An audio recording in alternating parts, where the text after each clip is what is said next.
دوسرا دیوار میں جو آپ نے ڈرین کے لیے سوراخ کرنا ہے، کیبلز کے لیے سوراخ کرنا ہے، پائپس کے لیے سوراخ کرنا ہے، وہ تھوڑا سا سلانٹنگ رکھیں. سلانٹنگ سے مطلب ہے کہ اندر سے تھوڑا سا اونچا ہو اور باہر کی طرف تھوڑا سا نیچے ہو وہ، تاکہ ڈرین اچھا بن جائے آپ کا.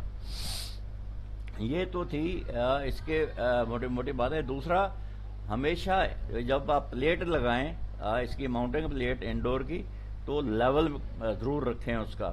اگر ہاریزونٹلی لیول نہیں ہوگا یونٹ تو اس کا پانی ڈرین پائپ جو ہے، ڈرین واٹر جو ہے وہ اندر گرے گا. یہ اسی وقت اگر آپ خیال رکھ لیں گے تو ڈرین ہمیشہ کے لیے باہر گرے گا. تو کن چیزوں کا خیال رکھنا ہے؟ ایک تو ڈسٹینسز، دوسرا دیوار کا سوراخ جو آپ نے کرنا ہے سلانٹنگ ہونا چاہیے باہر کی طرف. تیسرا، آپ نے جتنے بھی پلیٹ لگانی ہے ماؤنٹنگ پلیٹ انڈور کی، وہ بالکل دیوار کے ساتھ فیس ہونی چاہیے. آگے بڑھتے ہیں جناب. Position of outdoor unit. اب آؤٹ ڈور یونٹ جو ہے، میں اپنی پکچر ذرا اس کو ادھر کر دوں تاکہ آپ لوگوں کو دیکھنے میں مسئلہ نہ ہو. Position of outdoor unit. تو یہ انڈور ہے. انڈور میں بھی آپ نے دیکھیں یہ فاصلے رکھے ہوئے ہیں، فاصلے دکھائے ہوئے ہیں، اتنا اوپر ہونا چاہیے، رائٹ ہونا چاہیے، لیفٹ ہونا چاہیے. اور پھر یہ آؤٹ ڈور ہے. آؤٹ ڈور کے سامنے یہ دیکھیں یہاں سے اس طرف کو ہوا نکل رہی ہے فین کی، اور سامنے یہ بلاکیج ہے، دیوار ہے. تو اس کے سامنے کم از کم 4 فٹ 5 فٹ تک کوئی آبسٹرکشن نہیں ہونی چاہیے، تاکہ آؤٹ ڈور کی ہوا بالکل فریلی باہر نکل سکے. ورنہ اس کا کولنگ اچھی نہیں ہوگی، ہیڈ پریشر بڑھے گا اور کمپریسر ٹرپ کر جائے گا. اسی طریقے سے اس کی رائٹ اور لیفٹ پہ بھی مطلب اچھی وینٹیلیشن ہونی چاہیے. دوسرا سب سے بڑا جو اس کا خیال رکھنا چاہیے، اس کا فین جو ہے ہمیشہ ان دا فیور آف ونڈ. اس علاقے میں پتہ کر لیجئے کہ ہوا کس طرف سے آتی ہے، کس رخ سے کو جاتی ہے. تو ہمیشہ ان دا فیور آف ونڈ اس کی ہوا جو ہے وہ جائے، تاکہ اس کی ہوا کو بلاک نہ ہو. یعنی جس طرف کو ہوا جا رہی ہے اسی طرف سے کو یہ اے سی کی ہوا بھی جائے. اس چیز کا بھی خیال رکھنا چاہیے. پھر ٹیوبنگ. یہ اس کا آؤٹ ڈور یونٹ ہے، یہ دیکھیے آؤٹ ڈور یونٹ، اور یہ اس کا انڈور یونٹ ہے. یہ اس کے پائپ لگے ہوئے ہیں. اس میں ایک غلطی یہ کی ہوئی ہے کہ یہاں پہ آئل ٹریپ نہیں بنایا گیا، کیونکہ آؤٹ ڈور یونٹ سے جب کمپریسر چلتا ہے تو گیس کے ساتھ آئل فیومز بھی جاتے ہیں. اگر آپ یہاں آئل ٹریپس بنا دیں گے، آئل ٹریپ، تو آئل فیومز واپس کمپریسر میں چلے جائیں گے، صرف گیس جو ہے وہ انڈور کو جائے گی. تو یہ یہاں سے ایسے اوپر کو موڑ کے اس طریقے سے پھر واپس لانا چاہیے. تو اس چیز کا خیال رکھیں. اس کو آئل ٹریپ کہتے ہیں، آئل ٹریپ. یہ میں نے لکھا بھی ہوا ہے اس کے ساتھ آئل ٹریپ.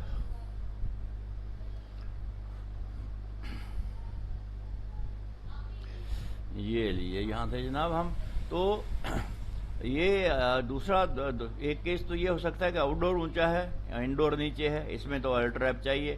دوسرا ہے آؤٹ ڈور نیچے ہے، انڈور اونچا ہے، کسی آئل ٹریپ کی ویسے ہی ضرورت نہیں ہے خود بخود، کیونکہ اوپر تو آئل تو چڑھنے سے رہا، آئل پھر فیومز جو ہے یہ واپس آ جائیں گے کمپریسر میں. تو اس میں آئل ٹریپ بنانے کی ضرورت نہیں ہے. تیسرا، یہ جو ڈسٹینس ہے یہ والا، یہ 10 میٹر کے قریب تو آپ اس کو لگا سکتے ہیں. یعنی 10 میٹر کا مطلب ہے 30 فٹ ہائٹ ڈفرینس. یہ ہائٹ ڈفرینس جو ہے انڈور کا یا آؤٹ ڈور کا، 10 میٹر کا پائپ ہوتا ہے، 10 فٹ کا پائپ ہوتا ہے، تو 10 فٹ تو آپ رکھ ہی سکتے ہیں انڈور اور آؤٹ ڈور کا ہائٹ ڈفرینس. لیکن میکسیمم آپ اس کو 10 میٹر رکھ سکتے ہیں. 10 میٹر سے مراد ہے 30 فٹ. اگر 30 فٹ پر آپ نے لگایا ہوا ہے تو بھی ٹھیک ہے. اسی طریقے سے اگر ہاریزونٹلی بھی آپ نے انڈور اور آؤٹ ڈور دور دور لگائے ہوئے ہیں اور اس کے اندر ایڈیشنل پائپ آپ کو لگانے کی ضرورت پڑتی ہے، کیونکہ یونٹ کے ساتھ صرف 10 فٹ کا پائپ آتا ہے. اگر آپ ایڈیشنل پائپ لگاتے ہیں تو ایسی صورت میں آپ کو ہر 15 گرام گیس ایڈ کرنی پڑے گی ہر میٹر میں. ہر ایڈیشنل میٹر میں 15 گرام پر میٹر گیس جو ہے یہ ایڈ کرنی پڑے گی، چاہے ہائٹ ڈفرنس کی وجہ سے ہو، چاہے ہاریزونٹلی پائپ کی لینتھ کی وجہ سے ہو.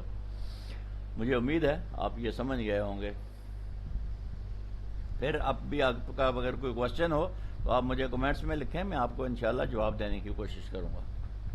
Indore unit installation, fix indoor mounting plate. Mounting plate کو اچھے طریقے سے لگانا چاہیے, لیول میں لگانا چاہیے, ڈرین ہول سلانٹنگ بنانا چاہیے, ماؤنٹ انڈور فرملی بنانا چاہیے, اس کو وائبریٹ نہ کرے. یہ دیکھیں, یہ اس نے دیوار میں جو سوراخ کیا ہے, میں سلانٹنگ کی جو بات کر رہا تھا, اندر سے دیکھو اونچا ہے, باہر سے تھوڑا نیچے ہے, تو اس طرح سلانٹ کر کے اس نے اس کا بنایا ہے ہول. آؤٹ ڈور یونٹ انسٹالیشن, یہ اس طریقے سے بریکٹ جو ہے نا وہ آپ لگاتے ہیں, کوشش کریں بریکٹ اسی طرح کے لیں جو اس طرح کے یہ میں نے دکھائے ہیں. اس کی وجہ یہ ہے کہ یہ جو نیچے سپورٹ ہے نا, یہ اس کا بڑا فائدہ ہے, اس سے اس کی لائف بہت بڑھ جاتی ہے. تو ڈرین ہول وال میں راول بورڈز کے لیے کرے, mount in horizontal level firmly, اس کا ہاریزونٹلی لیول ضرور خیال رکھیں اس کا. Mount outdoor unit and tight the boards on base plates, اس کے اوپر صرف آؤٹ ڈور رکھ نہ دیں بلکہ آؤٹ ڈور کی بیس پلیٹ میں بھی سوراخ ہوتے ہیں, اس میں بھی سوراخ ہوتے ہیں, تو دونوں کو نٹ بولٹ لگا دیجئے وہاں پہ تاکہ یہ اچھے ٹائٹ ہو جائیں اور وائبریٹ نہ کریں. اس کے بعد ہے ٹیوب کنیکشنز. یہ میں نے دیے ہوئے ہیں سائز ٹیوب کے, پائپ کا سائز, اور یہ اس کا نیوٹن میٹر ٹارک ہے. ٹارک رینچ سے کوشش کریں ان کو ٹائٹ کریں. یہ دیکھیں, یہ اس کا وہ ہے فلیئر نٹ ہے, اور یہ پائپ ہے, یہ دوسرا تھریڈ والا پائپ ہے, دونوں کو جوڑنا ہے اس طریقے سے. یہ دیکھیے, تو ادھر بھی نٹ اسپینر ڈالیں, ادھر بھی اسپینر ڈالیں, لیکن ایک طرف جو اسپینر ڈالیں یہ والا, یہ ٹارک رینچ ہونا چاہیے. یہ دیکھیں, یہ ٹارک رینچ ہے. ٹارک رینچ اس پہ ڈالیں گے تو دونوں اپوزٹ سائڈ پہ جب اس کو ٹائٹ کریں گے تو ظاہر ہے یہ اس کا جو ٹارک ہے وہ اس حساب سے, اگر یہ جو ٹیبل میں نے دیا اس سے ٹائٹ کریں گے تو آپ کا نہ تو یہ خراب ہوگا, نہ جو ہے فلیئر کریک ہوگا, اور نہ ہی گیس لیک ہوگی, تو یہ بہت اچھا ٹائٹ ہو جائے گا. یہ ٹول بڑے کام کا ٹول ہوتا ہے, اتنے پیسہ مہنگا نہیں ہے, اس لیے اس کو ضرور خریدنا چاہیے, انسٹالرز کے پاس ضرور ہونا چاہیے. یہ پھر ہے کنیکشن آف وائرس. یہ دیکھ لیجئے, میں نے کوشش کی ہے کہ ان کے سائزز بھی دے دوں. یہ دیکھیں, یہ پاور کنیکٹنگ وائر ہے, یہ انڈور اور آؤٹ ڈور کے درمیان میں پاور ہے. یہ سگنل وائر ہے, انڈور اور آؤٹ ڈور کے درمیان میں. یہ پاور کارڈ ہے جو ہم انڈور کو مین پاور سورس ہے انڈور کو لگاتے ہیں. تو تینوں پاور کے سائزز میں نے ملی میٹر سکوائرز میں دیے ہیں. کم از کم یہ سائزز ہونے چاہیے. یہ جو لکھا ہوا ہے یہ جو ہے 7K 9K 12K, یہ اے سی کا سائز ہے, یعنی 9000 BTU 12000 BTU 16000 BTU. تو اس حساب سے اس کو لگانا چاہیے. نیچے دیکھیں, یہ ان کی یہ کیبلیں پھر موٹی ہو گئی ہے, اس کی وجہ یہ ہے کہ یہ اے سی بڑے ہو گئے ہیں. تو کوشش کریں اس حساب سے ہی جو ہے نا وہ لگائی جائے اس کے اوپر کیبل, ورنہ ہیٹ اپ ہونی شروع ہو جائے گی وائر, اور پاور ڈسپیشن زیادہ ہوگی, آپ کا الیکٹریسٹی کا بل زیادہ آئے گا. ٹیوب سٹریپنگ, کوشش کرنی چاہیے کہ اس طریقے سے تینوں چیزیں میں دونوں پائپ ہیں اور پاور کیبل ہے, اس طریقے سے لگا کے یہ اس طریقے سے اس کے ساتھ اس کو کلیمپ کر دیا جائے, دیوار کے ساتھ کلیمپ کر کے انڈور اور آؤٹ ڈور کے درمیان میں. پھر یہ جو اس کی سٹریپنگ ہوتی ہے, یہ سٹریپنگ ہمیشہ اوپر سے نیچے کی طرف لے کے آئیں, اوپر سے سٹریپ کرتے کرتے کرتے نیچے کی طرف لے کے آئیں, تاکہ اگر بارش کا پانی آئے تو اس کے اندر نہ گھسے, اس کے اوپر سے سلپ ہوتا ہوتا نیچے گر جائے. ایگزاسٹ اور پرجنگ, یہ پرجنگ بہت ضروری ہے. اگر پرجنگ اچھی نہیں ہوئی تو اس کی کولنگ متاثر ہو جائے گی. کولنگ اچھی نہیں ہوگی تو اس کو ہمیشہ اچھی پرج کرنا چاہیے. تھوڑی سی گیس بھی بے شک ضائع کر دینی چاہیے, لیکن گیس اتنی بھی نہ ضائع کریں کہ پھر آپ کو گیس ریفل کرنی پڑے. لیکن ایئر اس کے اندر بالکل نہیں رہنی چاہیے. اور پھر پائپ کو اچھے طریقے سے ٹائٹ کریں, اور جو ہے گیس یہ جو کیپس ہیں یہ آپ ریپلیس کر دیں, اور پھر آپ اے سی کو آن کیجئے. دوسرا طریقہ اس کا یہ ہے, پرجنگ اگر نہیں کرنی ہے تو انڈور اور آؤٹ ڈور یونٹ لگا لیجئے. سروس پورٹ سے آپ ویکیوم پمپ کنیکٹ کیجئے, مینومیٹر کنیکٹ کیجئے, پھر آپ ویکیوم پمپ کنیکٹ کیجئے اور اس کو ویکیوم کیجئے. مینومیٹر سے جب آپ کو ریڈنگ مل جائے اچھی, تو پھر آپ یہ اتار لیجئے اور پھر گیس چارج کیجئے. یہ سب سے اچھا طریقہ ہے، لیکن تھوڑا سا مہنگا ہے کیونکہ ہر کسی کے پاس یہ ویکیوم پمپ نہیں ہوتے. والو کور جب آپ اپنی انسٹالیشن ختم کر لیتے ہیں تو یہ کور ضرور لگا دیں. یہ پلاسٹک کا کور ہوتا ہے لیکن یہ مٹی سے، ڈسٹ سے اس کو بچاتا ہے، اور ہمیشہ کوشش کریں کہ یہ لگا ہی رہے، کیونکہ اس کے اوپر زنگ بھی لگتا ہے. یہ جو پورٹس ہیں، والو جو ہیں، ڈسچارج والو ہے، سکشن والو ہے، تو ایک تو اس کو زنگ سے بچائے گا، اس کو ماسچر سے بچائے گا، مٹی سے بچائے گا. تو اس لیے ہمیشہ اس کو کور کو ضرور لگا دینا چاہیے.